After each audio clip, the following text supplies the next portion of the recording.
KPU Kota Surakarta menggelar simulasi pencoblosan di salah satu TPS di Kelurahan Sriwedari, Kecamatan Laweyan.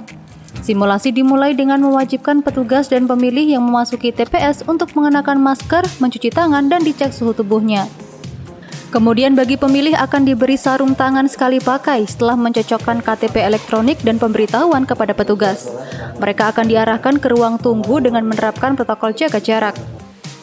Setelah dipanggil, pemilih mencoblos di bilik suara yang telah disterilisasi dengan disinfektan dan memasukkan surat suara ke kotak suara.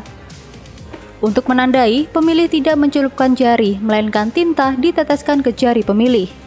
Sementara untuk sarung tangan, petugas menyiapkan tempat sampah khusus sebagai tempat pembuangan. Proses pemungutan dan penghitungan suara pada 9 Desember 2020 nanti itu sudah melaksanakan protokol kesehatan dengan ketat.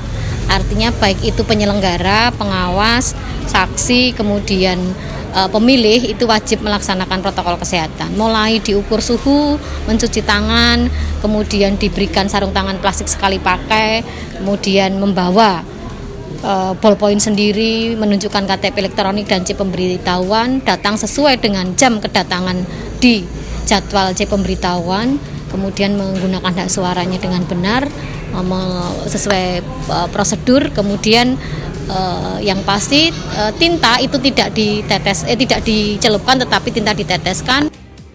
Bagi pemilih dengan suhu tubuh lebih dari 37,3 derajat akan ada tempat khusus, pelayanan khusus dan bilik suara khusus.